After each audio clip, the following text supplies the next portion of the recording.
Since this is a test drive, since we are,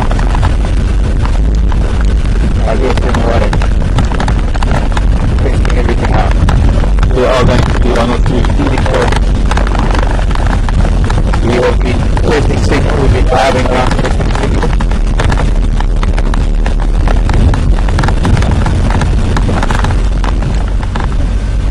Did you hear? I can't hear.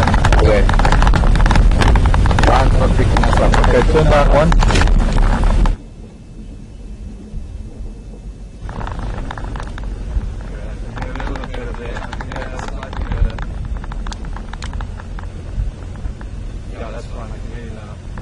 Okay. So Brian can hear you now. Graham's with us, Graham's back in FC, different FC.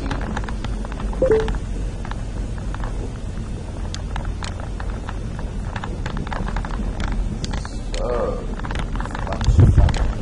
what we're doing is we're heading down towards the Thornybush River now. Thornybush is a wonderful little piece of land, kind of between my home up in the Thornybush and Sabi Sand, which is further south from us, the world-renowned Sabi Sand. Thornybush is getting its own reputation. It is not contiguous with the Kruger National Park. It is a self-contained reserve. And being a self-contained reserve, there are going to be things that, well, it's just exciting. I don't know even where to begin telling you about what we're going to be doing, what we're going to be looking for.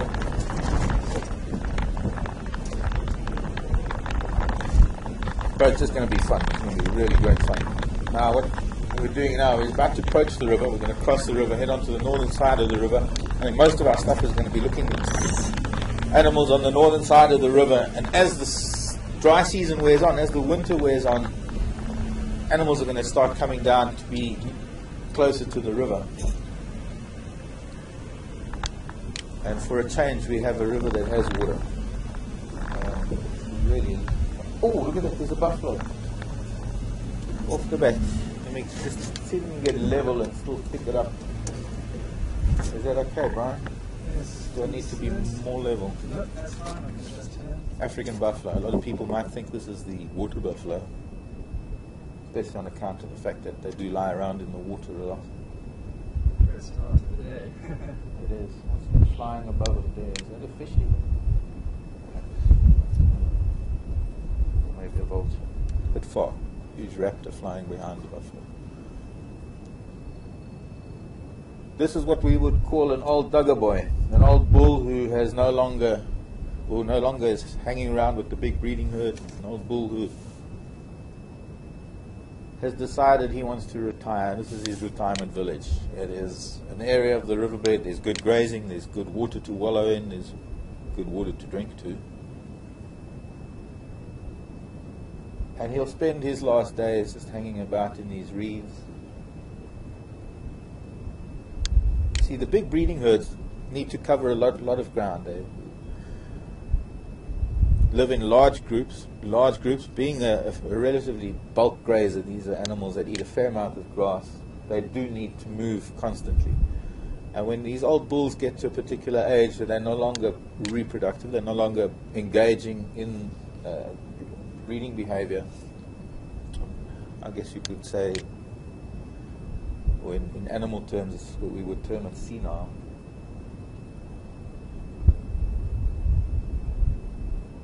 They don't want to be moving with the herds, the noises of the cows and the calves, and they just want a little bit of peace and quiet. And so they do get a little cantankerous. They do get a little bit aggressive with humans, only I guess because in the past they've been hunted, and well, as humans do come across as hunters.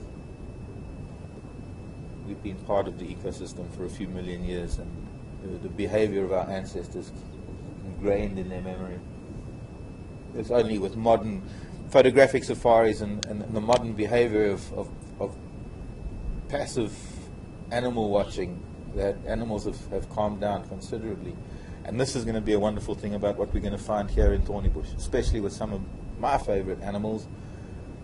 Only guides are allowed to drive around here. There's a very strict code of conduct regarding the way the guides drive around Thornybush, and as a result, the animals have calmed down considerably towards the vehicles and towards the people in the vehicles. I'm hoping we're going to get to see some of that. And I'll be able to discuss how it differs in different areas that I've been, from way down south in South Africa all the way up through to northeastern Kenya. I've been in very many different areas of Africa. I can tell you about comparisons between animal behavior and animal distribution. I want to tell you about plants and their distribution and what we have here. But also, I would like you to be asking questions. I'd like you to be sending us questions that will be relayed to me through this little piece in my ear from what we call final control back at camp. And that is going to allow me to talk back to you in real time. And, well, with the buffalo resting up over there, I think let's move on and cover some ground.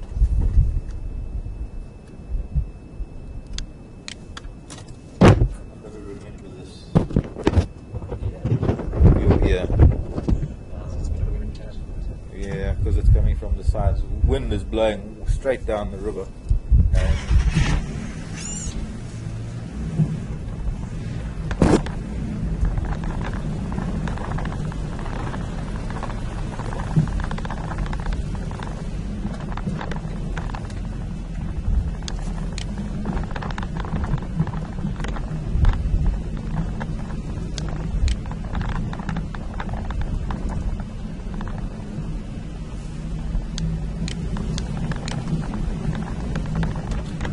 Maybe grab the whisper in my ear, or Rob. Email addresses. Is it questions at Wild Earth, or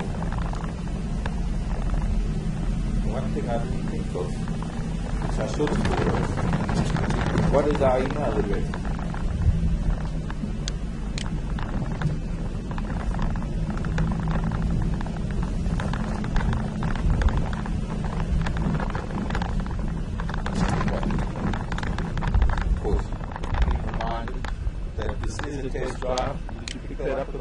Marc.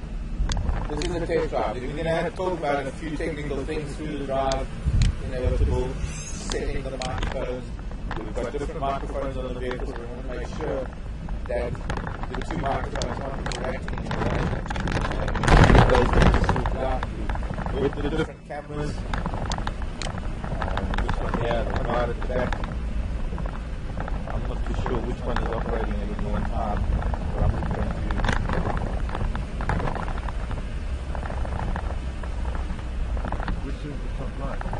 Top mic. That's what? Channel 1?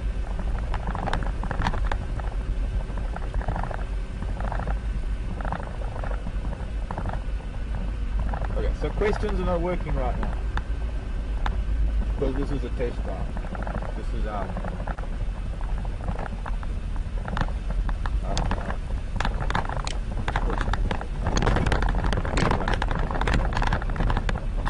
what we have done is we've done a couple of test drives up till now, but that was mostly to test our signal range.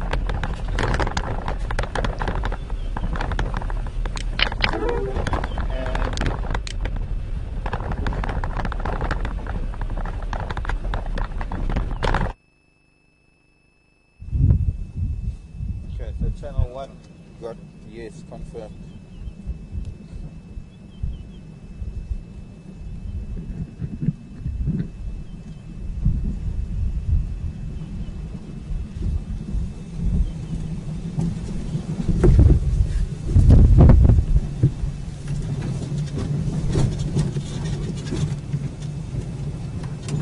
Thornybush itself is roughly about 30,000 hectares.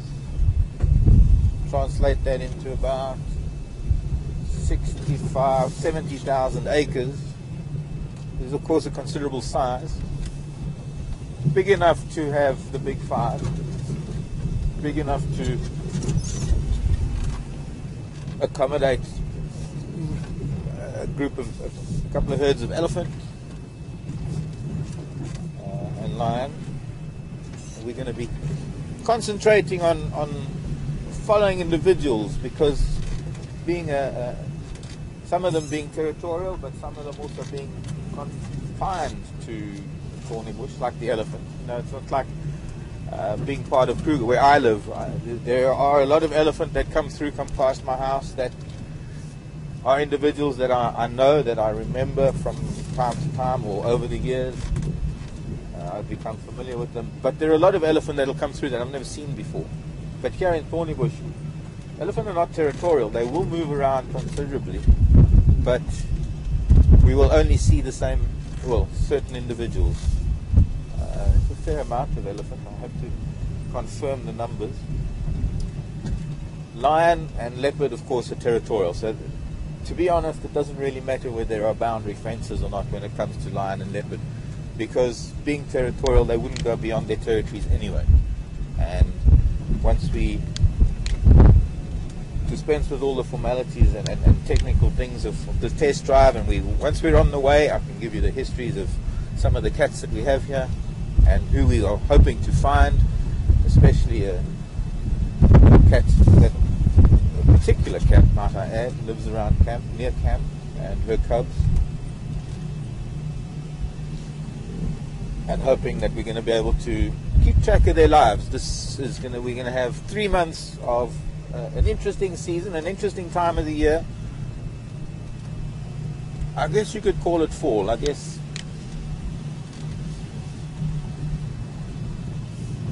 as we're going into the next month, we're going into winter. So although we don't really have distinctive seasons here in Africa, summer just suddenly becomes winter. What is quite amazing right now is that we've had very late rain, so the bush is very, very thick. It's still quite green, despite it being mid-May already. And what we're looking at right now, the amount of greenery, is what I associate with end of April or mid-April, rather than mid-May. So things are a few weeks behind, which of course is wonderful. There's still a few insects about, funny enough. There's still some spiders, some of the big golden orb spiders. I found quite an anomaly the other day, a marula tree that still has green fruit on it. Now that's 6 months late.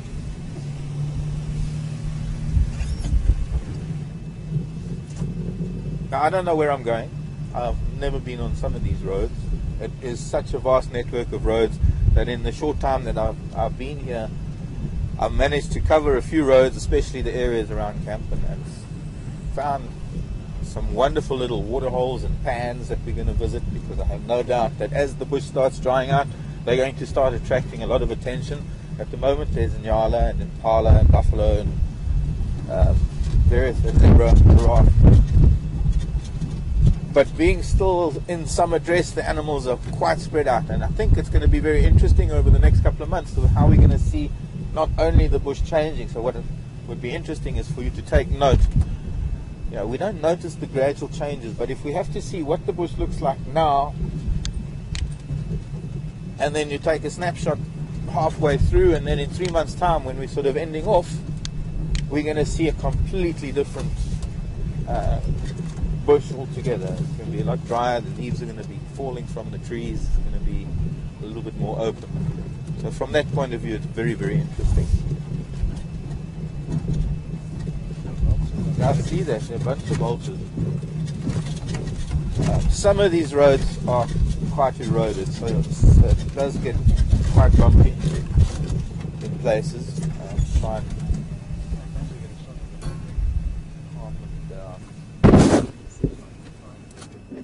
see if we can get some of those vultures. Now, what they're doing is it's finally warming up. Temperatures are fairly cool in the mornings, but it takes a while for the thermals to begin, and for vultures to go out and find food, it's imperative that they have thermals to be able to lift them up higher, to be able to soar, cover a lot of distance. And it's only now that the thermals are just beginning, with this little bit of wind that you heard on the microphone earlier. Now, contrary to popular belief, vultures circling doesn't necessarily, in fact, it doesn't really mean that they are circling over a kill, because vultures don't circle over a kill. Vultures circle to gain height. So sometimes you might find vultures lifting off of a kill. Are you picking them up? And now we're looking into the sun. No, it's still fine. Yeah? Yeah.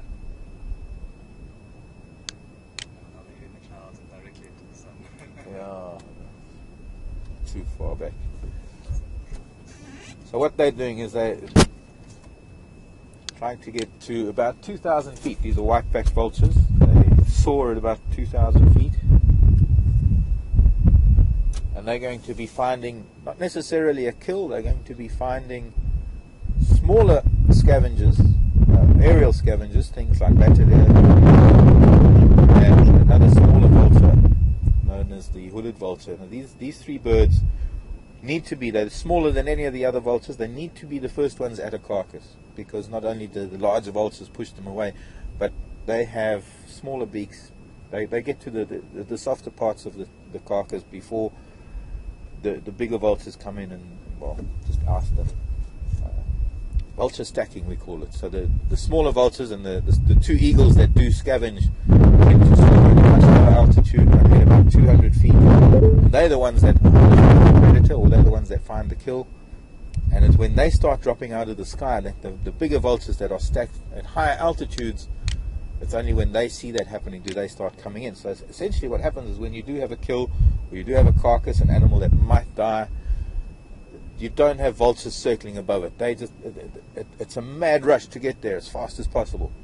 So they come in from all angles and they just drop out of the sky like vultures at the carcass. Fair enough.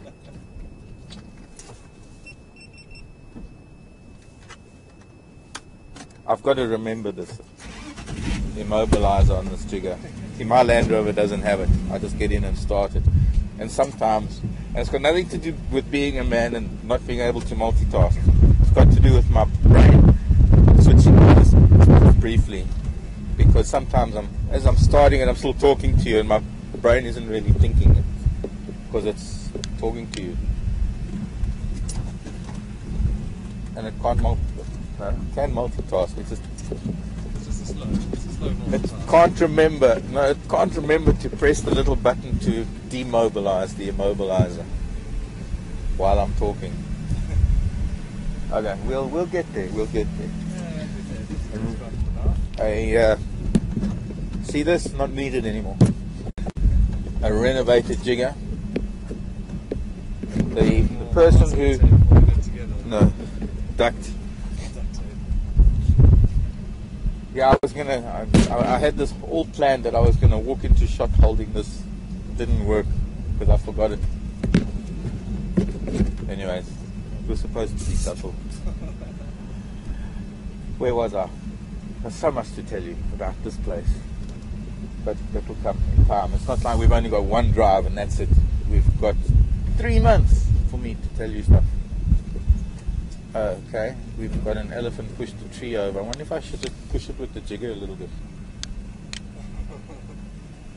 I don't know. Trying to think, because there we've got to undo the mast to get underneath there. I might be able. I know, but it might be easier to sneak around this side of the tree. This is a little acacia, and there's a black monkey called. Pardon? Let's try it. Rather, yeah, let's go. You mean go around where I am, Rob? Hello, Gecko.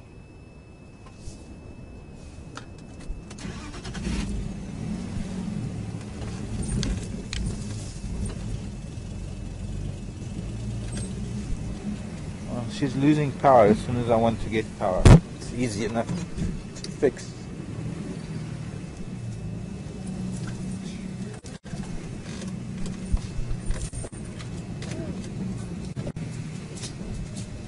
Elephant has been here, there's an elephant dug in the road, pushing the tree over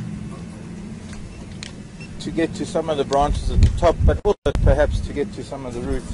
As the dry season wears on, these trees, the reason why they lose their leaves is because they withdraw they stop nutrients from and moisture from going to the leaves. They withdraw a lot of nutrients from the leaves and to store it in the roots for the dry season. You see, it's no good in a climate that is very, very dry to still have leaves and require photosynthesis to occur when there's no moisture coming in. So they become dormant. Some of them. They're going to be some of it, we'll see. but a lot of the trees do withdraw their leaves, withdraw nutrients, drop leaves. They have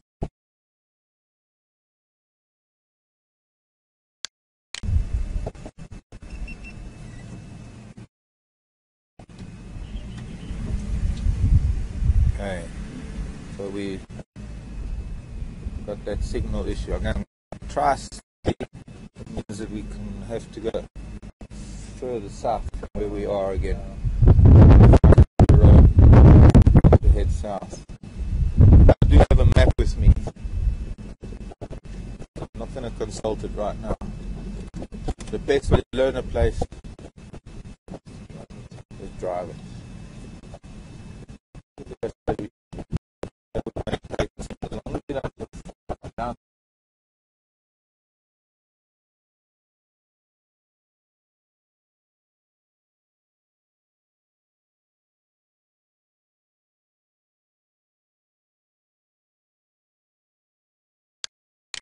Okay.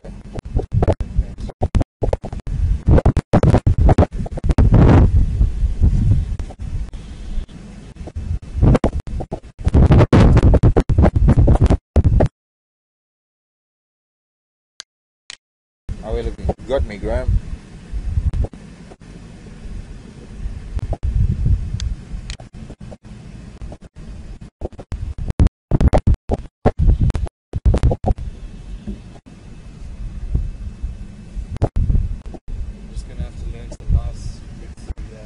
Yeah.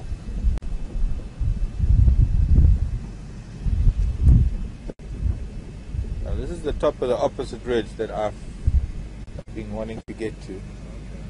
And now we just want to try and drop down a little bit back towards the Thornybush River.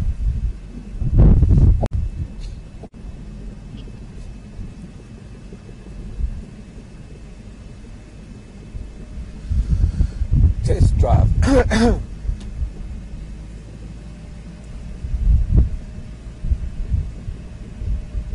The mountains from here.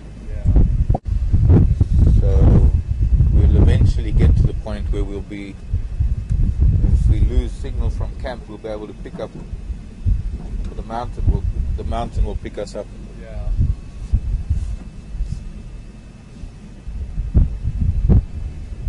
African monarch butterfly in here. Oh, my buttons are coming undone.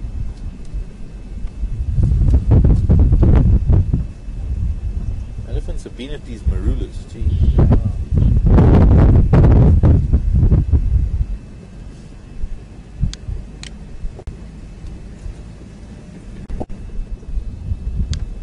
Got a monkey orange.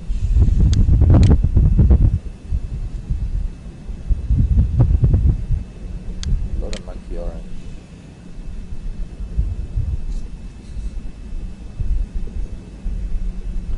Strychnos.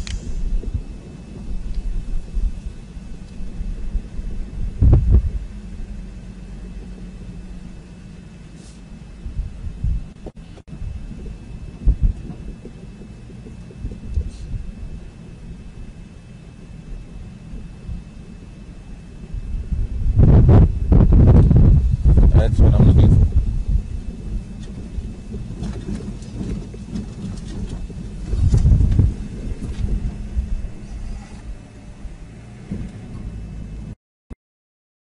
These trees, they're going to be exciting moments that it's no good to bother about what's sticking up on the vehicle. So the antenna has to be flexible and it's on a spring, but it also has to be fixed for most of the time while we're driving.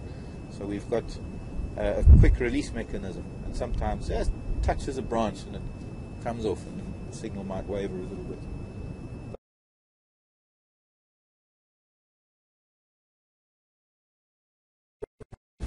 Thornybush Private Nature Reserve, actually,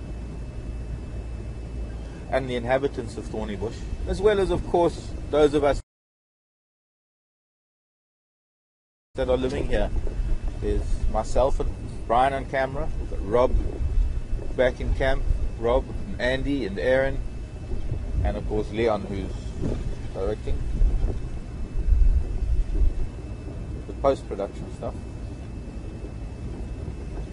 And I guess at some point we'll be meeting the rest of the crew on camera.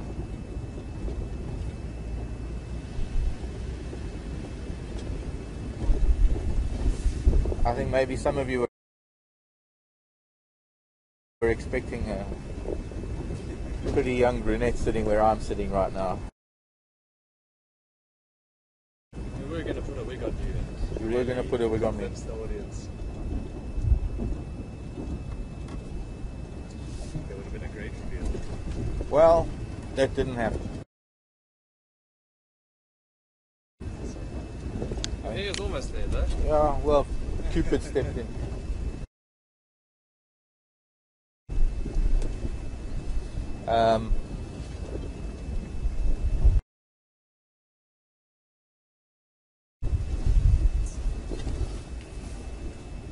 The only thing we really have in common is the first 3 letters of our name.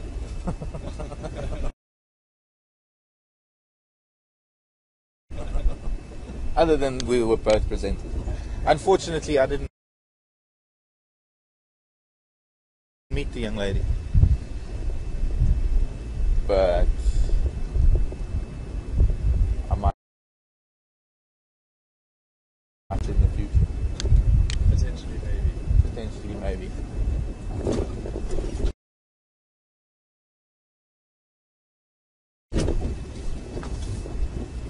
Okay. So,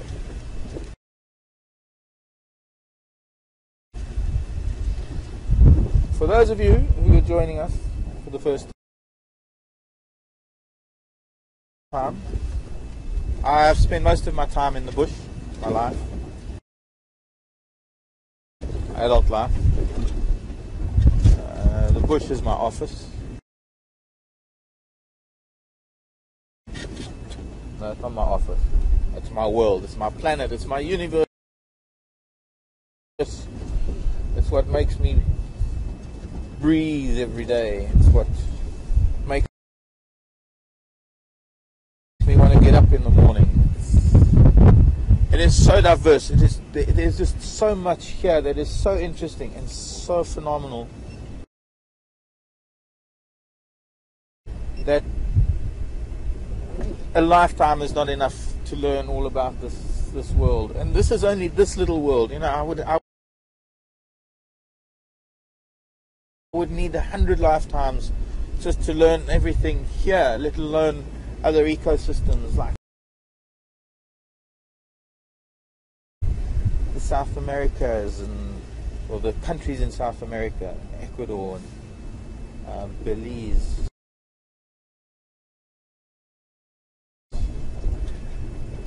Of course, Pantanal and the Amazon, and way down in Chile,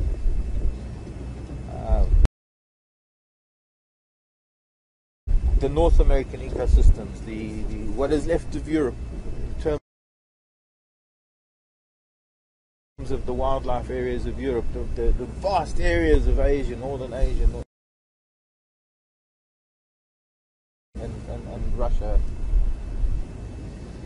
the archipelagos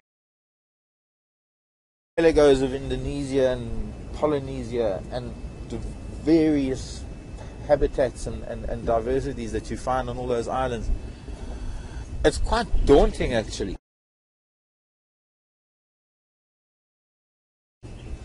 Being a naturalist, being somebody who is just so driven by what lives and breathes and shares the planet with us, to think of all the creatures and things that there are to learn. So the only thing really is to find one particular place for a period of time, concentrate on that, and learn as much as one can about it. And I think it's for that reason that I have moved around considerably in my life, my short life. I'm not telling you how short it is. Some people know, some people have seen on Facebook. But because Africa, and this is the wonderful thing about Africa, because Africa is so vast, we could travel 20 miles from here and have a different ecosystem. We might have most of the same animal species, but the ecosystem is different, and with a different ecosystem is a different density of animals, and the different density of animals dictates all different behaviors and things, and then, well, we can talk about that in time. It's going to be something else to discuss in time. But I think one of the things that drove me to explore different parts of Africa is, first of all, I'm in love with Africa. Second of all, if there aren't elephants, I can't live there. It's just the criteria in terms of my life.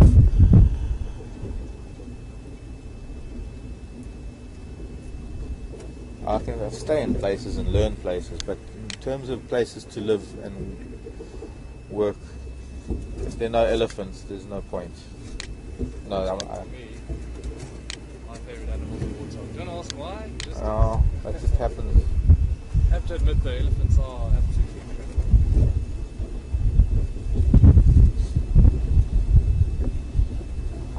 Oh, good, 30 dB. Now,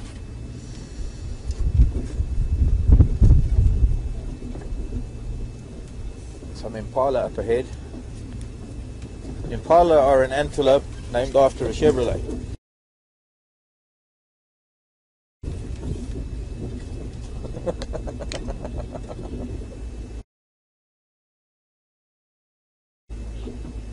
Yes.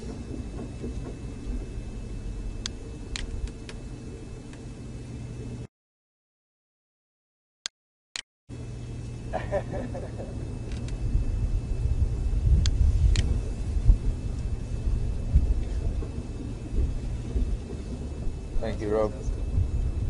A little bit difficult, a little bit shy.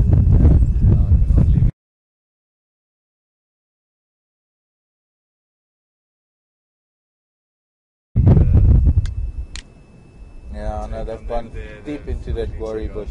Well, the one thing about impala, and we don't have to worry about getting these impala, is we are going to see impala. We're going to have many opportunities to see them. We're at a very interesting time as far as impala is concerned, or are concerned, because we have just started the rutting season, and so there's this split between the males and the females, and the one dominant male that will be in charge of a herd of females, and how that's very interesting, how he has to fight to keep other males away to ensure that his genes, he can impregnate as many of those females in his herd as possible. They're all coming into estrus right now. This is what drives the whole rutting season, is that the females come into estrus. Their estrus pheromones are picked up by the males, and sort of the testosterone levels increase, and it triggers this competition amongst them, where they form bachelor herds. Within the bachelor herds, they have their own hierarchy. This is a hierarchy that has established itself over time, since these males have been as young as the males are that we'll see within the herds. They reach between, I'd say, a year and a half, and they start getting ousted from the herd and have to find a bachelor herd to join up in. And within that bachelor herd, they get pushed around a lot by the older males. And so as they grow up over the years, at this time of the year only, they have to sort out amongst their own age group their own hierarchy, and then as they grow up, fall into the hierarchy that already exists with the older males. And it's only the really dominant males that are fit and strong enough that will hold sway over a group of females, and we will hopefully see more interaction. Oh, I have to move that. It's not going to work there. Okay, see, this is why we have a test drive. We're testing all the different ways of good things.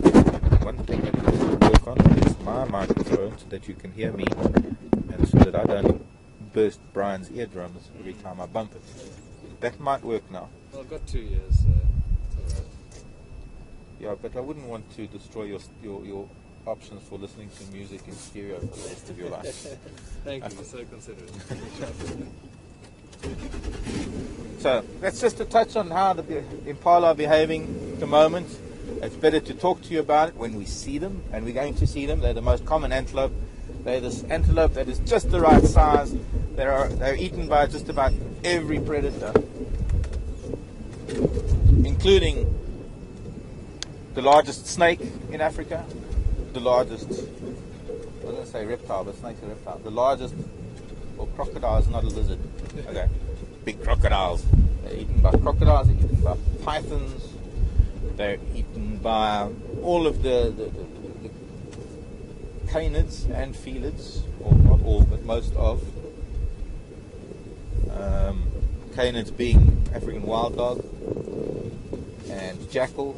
Jackal will take youngsters. They're eaten by all the cats, lion, leopard, cheetah. Caracal could probably take youngsters. They're eaten by hyena, which are neither cat nor dog, but they're closer related to the cats than they are the dogs, based on certain anatomical similarities.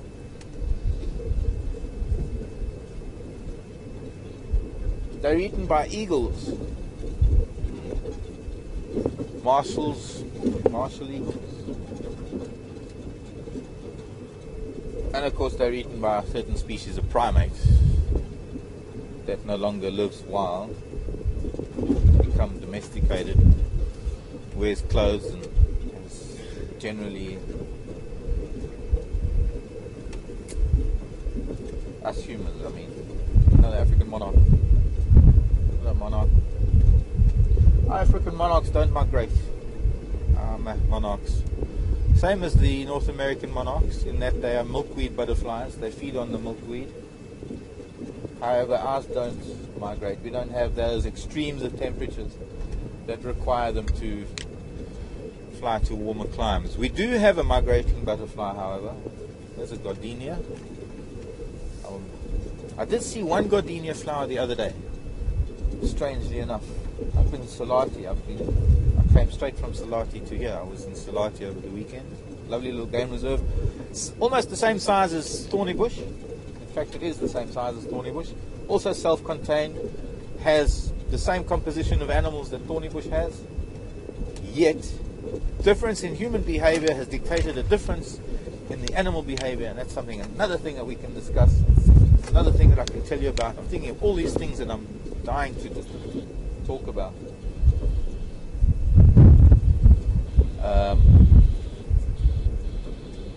Something's happening on the radio. Potentially gone out of range again. Something happening on the radio. Keying the mic or something. It's buzzing in my ear. Static. I don't know, unless we're out of...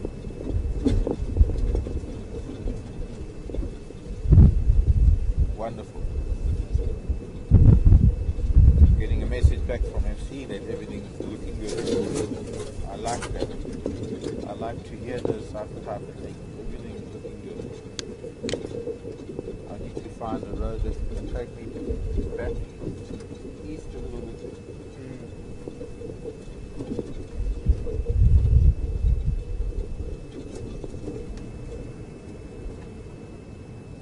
One of the things that is important in terms of finding animals is looking for tracks. I might have been talking about something and then I might get distracted. Something you'll have to get used to with me is that I can talk about something while I'm talking to you about something. I'll see something else, and it's just the way my mind works, is that I've got to tell you about what I've suddenly seen and then I might forget about this wonderful story I was telling you, and that's where this interaction with you, the viewer, comes in, is because you can remind me and say, Mark, you were telling us about this and then you were distracted by this. Never mind the cameraman on the back is also listening. Thanks, Yes. Mark. Thanks. Okay, Brian. Oh, you too. If you could follow. I'll try. I'll do my best. Remind me that I was telling you about something. Lots of worry. Magic worry. Buffalo thorn. Silver cluster leaf. A little bit of round leaf teak thrown in. Pterocarpus antifolia. There's a shepherd's tree. quite a variety out there. Oh yeah, shepherd's tree. There's a little small wattle and a baby jackalberry, only about 100 years old, and it's only about 15 feet high. Another smaller tree. One of my favorite trees, jackalberries. But then again, you know, sometimes I'll be seeing something and I'll say it's one of my favorites, and you'll hear over the next 3 months that I've got a lot of favorites. Depends on what I'm looking at.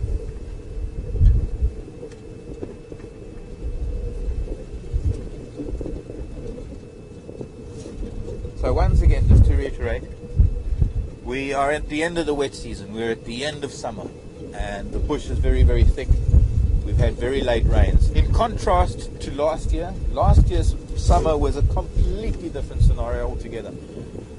We had one rain. We had almost the entire summer rainfall in 18 hours. In an area where, in fact, for me back home, I had 2 years worth of rain in 18 hours. Where I am, which is further north, east of here, up in the Thornybush, rainfall averages around 250 millimeters in a year.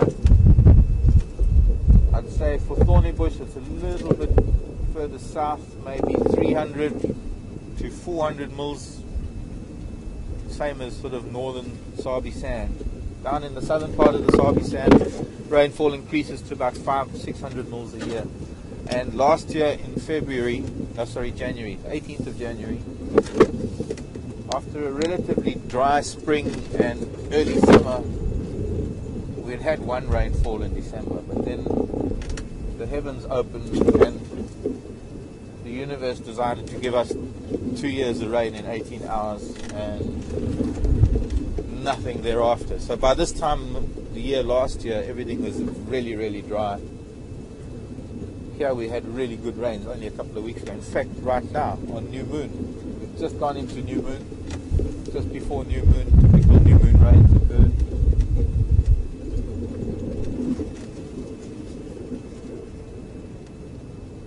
So it's still lovely and green. So, animals, as a result, are spread out. That is why it is going to be a mission. It is going to be exciting, because we don't know what we're going to see. We can come around the next bend and see something absolutely incredible. We could also could come around the corner and see something, or we could spend another hour driving. And this is what live drive is all about, is that you watch a documentary on TV and you've got edited footage that gives you boom, boom, boom, so much to view in such a short amount of time. But this is the reality. This is Africa. This is how it works for real, is that these animals aren't tied to trees. They are not in the same place every day. There has to be, this is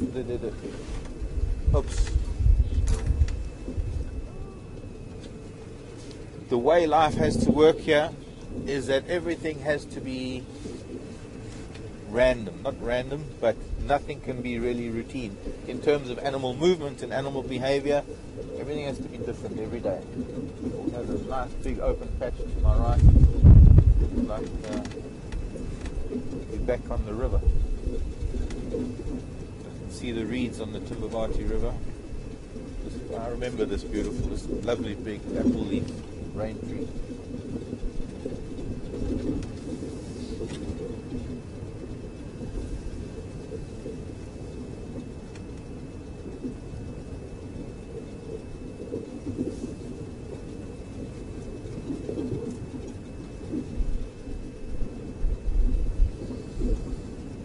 Did you get that, Brian? Yep, indeed.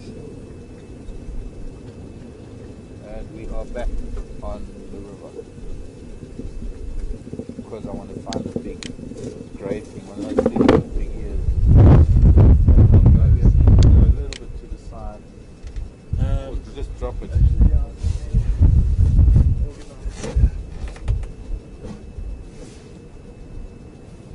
See, overhanging tree. What we call Acacia tortilis. The umbrella thorn, the very typical umbrella-shaped flat-crowned acacia, flat-top acacia.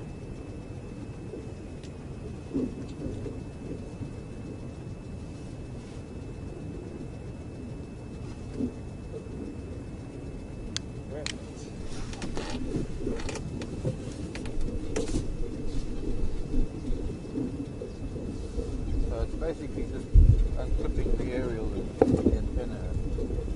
I think we'll try that crossing that way. No. Oh, there's a raptor that's just flown out of this tree. Small raptor. Yeah, and it's going to go deep into that tree.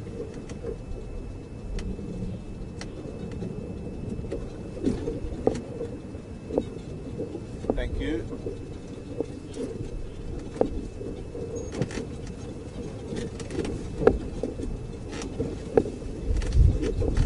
We are now heading back to the original crossing we came over earlier on, back to where that buffalo was, and maybe we'll just try and follow the river a little bit for the last few minutes of our morning drive. We're not going to be out for very long. We do have to stick to rules. The one thing about about Thornybush is that me, as the guide, as the person driving, as the naturalist, have got to stick to a code of conduct. But as a whole, Wild Earth, we have to stick within guidelines that they gave us, and it's quite important that the drives, the times of the drives from the various lodges here in Thornybush have specific hours. There are various reasons for that, and of course we need to fall within that parameter. And just being a test drive, we heading out. Well, we're out now, but we're going to be stopping in a few minutes on the top of the hour. And our live drives, morning and evening drives, are going to tie in pretty much with the time that all the lodge vehicles are out. It does also help us in that they are going to be on the radio. They're going to be broadcasting sightings of different animals that we will be able to go to at some point and interact with. I'll be interacting with them on the radio. Beautiful jackalberry. There's some beautiful trees here. They really are. You know. I'm a bit of a tree hugger myself. Sorry, Mark, we've got you from the world at the moment. That's okay. Especially this riparian vegetation. There's specific trees that you'll find on rivers. The size of that buffalo thorn. Huge. Actually, I don't know if you can get it, but on the side of that buffalo thorn, on that trunk, you can see that an elephant has been rubbing its, where an elephant has rubbed the mud off of it.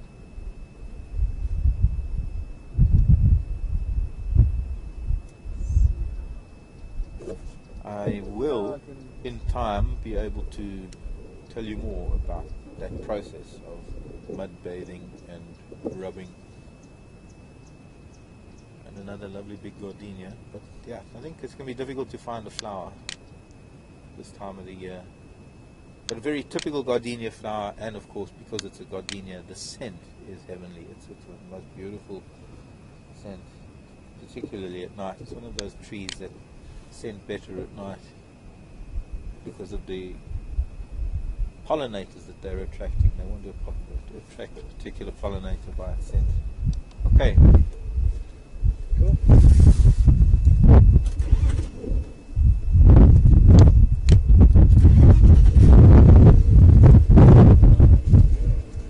Jigger jigger. It is called the jigger because that's what we do. Jigger means to turn. Turn, jigger jigger. We jigger jigger. We jigger here. We jigger there. Is jigger jigger.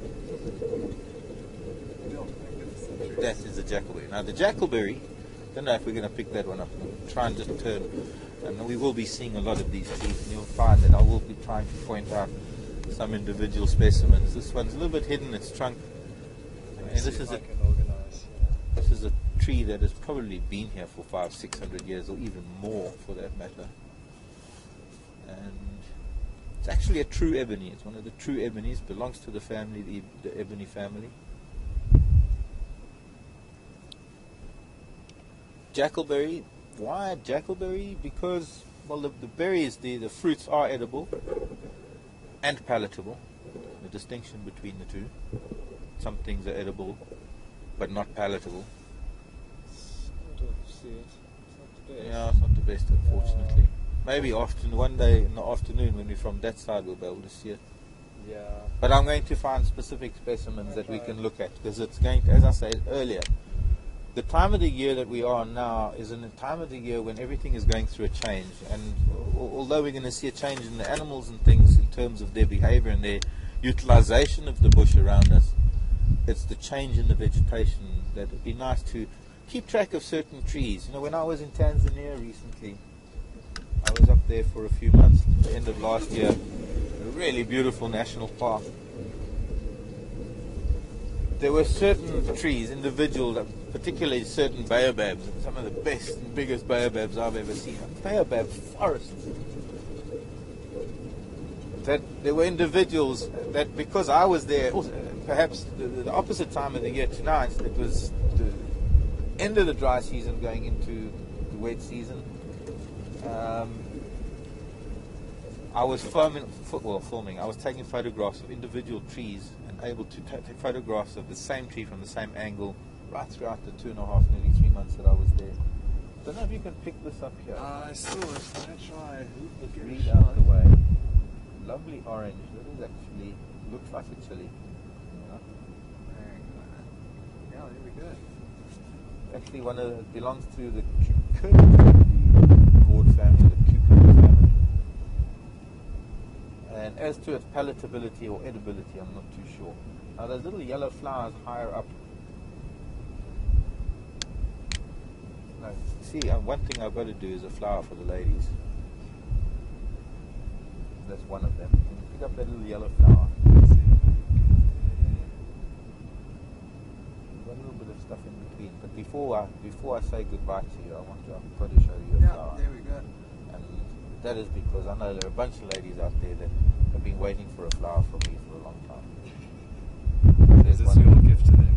That and that lovely little purple morning glory in the background there. Oh, yeah, there it is.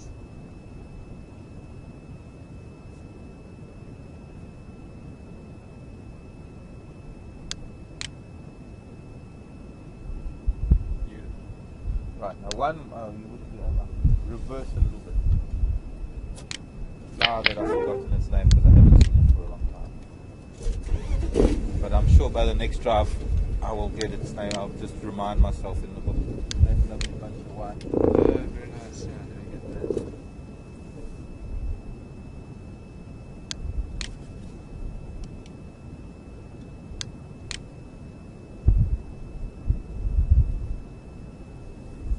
I'm going to attempt to find a flower for the ladies every day. A different one. A different flower. Of course, after a week or two, I can then find the flower I found before. Cause No. New flower every day. New flower every day for 90 days. By accident, Okay. It's a good challenge. You need to savor them. Plus, we've got some species that actually come into flower now, going into the dry season, which would be interesting. It'd be nice to find things like Plinia fulgens, which is the coral senecio, maybe in one or two of these dry riverbeds. I have seen some tacoma flowering. There has been an acacia I've seen in flower. So yeah, it's a good challenge. It is a good challenge. Okay. But But now I've got 2 days worth of credit because with No, three. you can't say that. No, You've don't. revealed 1, 2, 3, and an orange thing. That's unfortunate. That was 2 days worth. I was just lucky they're all here in the same place.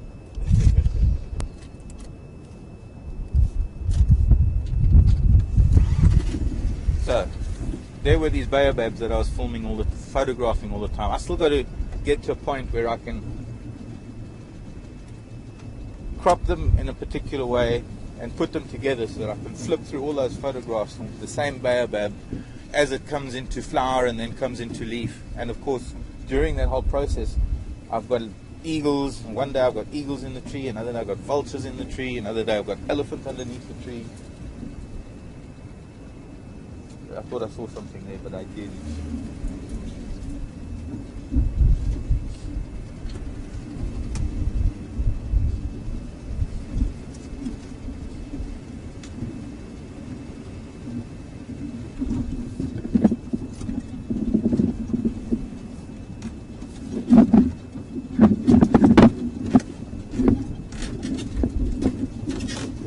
there are also going to be a lot of things here that I don't know, because it's a new area for me. And that's why I've got my whole library next to me. Not my whole. I've got a fraction of my library. Only the books that I could fit into the box I could put in here, and others I've got other books I've got in my room. And well, worst comes to worst, I'll have to Google something. I do much prefer going through books, because after 40 years of going through flower books, there are flowers that I've seen in the book so many times that sometimes I'll recognize a flower, but I might never have learnt its name, but I'll have seen it in the book, and I'll had some idea about its family or something.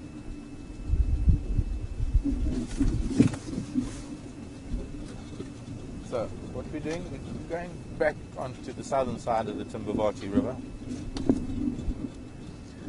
As its name suggests, it flows down through the Thornybush, and unfortunately it doesn't go anywhere near where I live in the Thornybush, right up there in the north.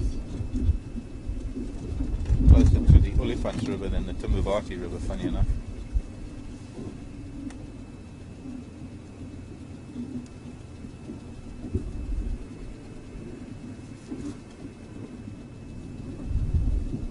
Oh, look at that. There's a heron. One of the herons is actually a bittern. With a greenback. We haven't even... Yeah, it's the greenback heron. Very, very interesting heron. Incredible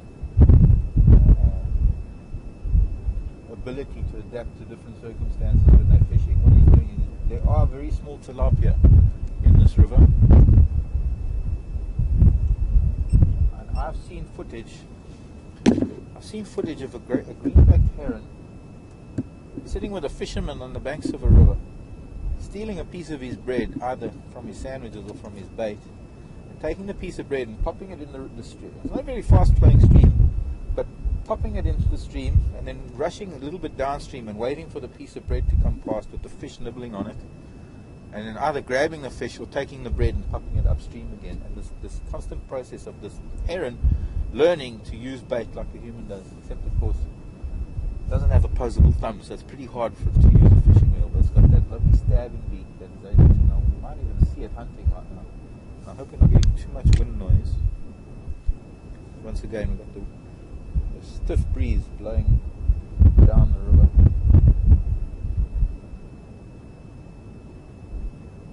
The water level, another thing we're going to be seeing, is this water level dropping over the next few days, in fact. As the water table drops, leaving pools and puddles. And that's where another interesting thing comes in that I'm looking forward to, is that when these pools and puddles start forming, because the water level drops, it'll still flow. It'll flow at a much slower pace underneath the sand, but it'll leave surface pools, and then those surface pools will trap a lot of frogs and fish, and that's when the herons and the hamerkops and the storks will be going crazy, and even the fish eagles for that matter. I'm looking forward to that.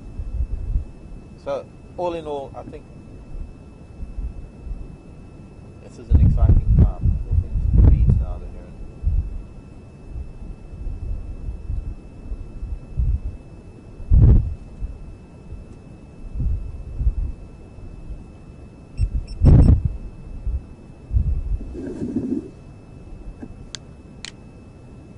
Okay. Camp. Oh, what a letdown. I thought I was going to catch some. I thought so too. Well, maybe because it doesn't have any bread.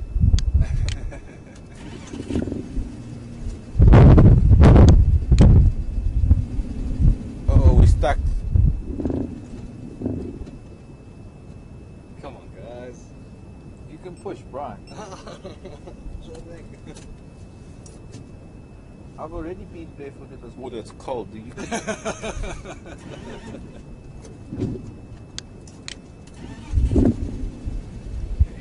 Easy does. Only kidding. This is a beep sensor. No. It's a Land Rover. What can I say?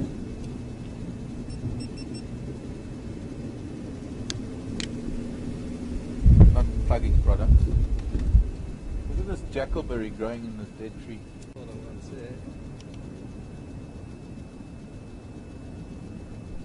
Sure, yeah, when we zoom in there it is. Yeah. Actually, it's quite an interesting combination of things happening here. We've got a tree that has died of natural causes. It wasn't ring barked by elephants, so it wasn't killed before its time.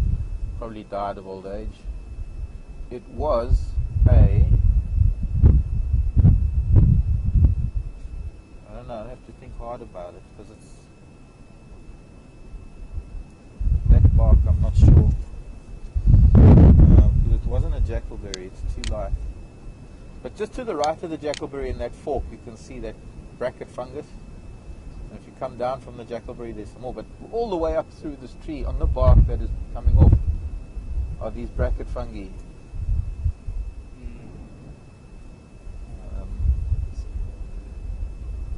Very important process in nature because that's the only thing. Fungus is one of the only things that can break down the cellulose of plant cells. There's a primate next to us jumping through the jackalberry. And that lovely peep, peep, peep of the tinker barbet. We didn't even talk about birds yet, but we're going to be talking about birds. I'm hoping we're going to see some really special birds. Africa has an incredible selection. We have, I would say, the possibility of finding, now in winter we don't have the migrants, but there's got to be easy 300 species of birds that we should be able to, well, it'd be difficult to get all 300 in 3 months. But well we've got to do one flower a day and every bird. A new bird a day. New bird a day, at least two. At least two. Well, we've done the heron.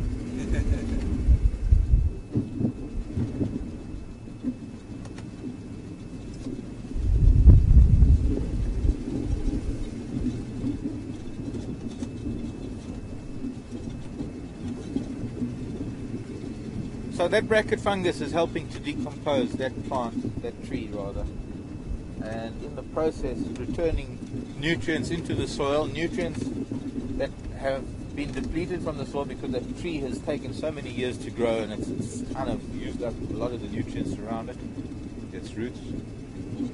So the decomposition process is vital to put all of that back into the soil for new growth to come. Live and breathe and grow and die and feed the soil. That's the function of every living creature, including us. Here is a jacket plum. Pity they don't have any fruit on them. One of the tastiest little berries, jacket plums. They're these juicy little, they don't look anything like a plum, only in color. But they're these juicy little berries encased in this little jacket with a velvety outer.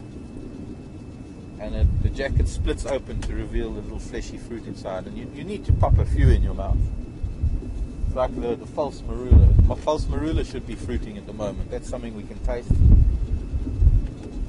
I know you can't taste it because you're all out there. You haven't got taste-o-vision yet.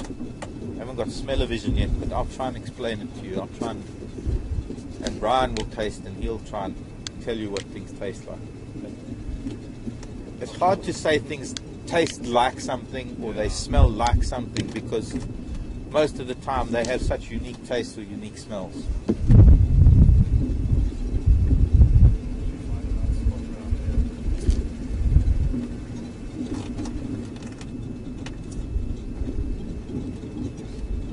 So I'd say we're coming towards the end of our morning this morning. It's wonderful that we managed to get out. It's been wonderful being back here in this Jigger. I love this car. I really do. I've got an older version of this and I've always thought when my car grows up or when I grow up I'll get one like that. My ideal car is this exact model, almost. Different engine. This particular model was built when the company was owned by a very prominent Bavarian motor company, and so it has a very prominent Bavarian motor company's engine in it.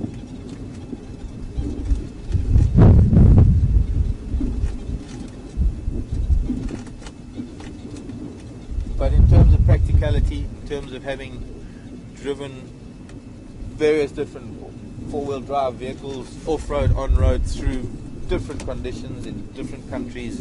I wonder what that was. That a camera that fell down? No, it was my shoe. Oh, you want some duct tape? That's alright.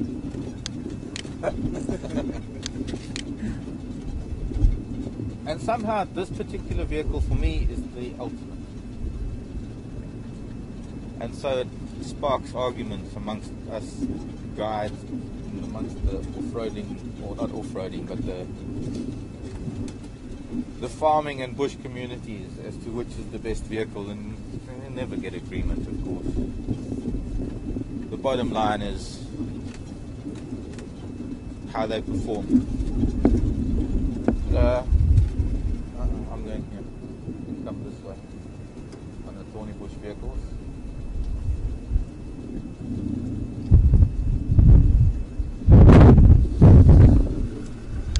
Aufschön. Right.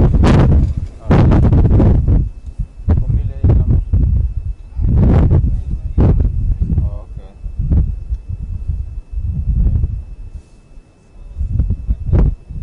Yeah, I saw one down there. Oh, but thanks. Okay. See you later. Bye.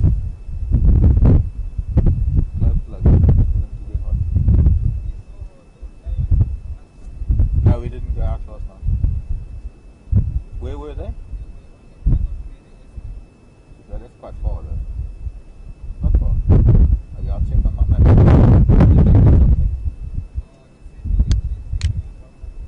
Okay, what should I normally do on airships?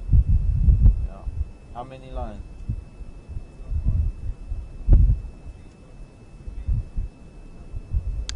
Okay. And do you know which way they went from the Equatorial Airstrip?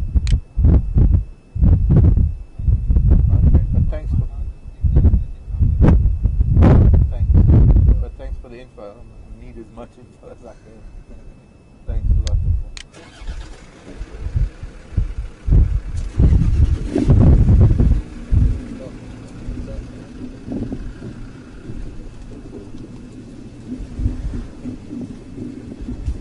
So this is how the Bush Telegraph works. Meeting up with other vehicles and drive guides. Apart from, of course, the radio that will tell us some things. I think I'm going to stop here and say goodbye to you before we go back into camp. Oh, sorry, Graham, I didn't get that. Just say, Charles, I'll be back at 3. Okay. Earpiece just came out of my ear there. But this is Africa, and this is how it works. You know, we've got to spread the word around a little bit. And exciting news that there were lions seen last night. 2 lionesses and 2 cubs on a particular area. I'm going to look up on the map and see more or less where that is, and hopefully this afternoon. We're going to be back at around 3 o'clock Central African time, and I hope you can all work out your time zones, but it's fairly easy. We're 2 hours ahead of Greenwich Mean Time, which is, of course, as Central African time. We'll be back here at 3. My name is Mark.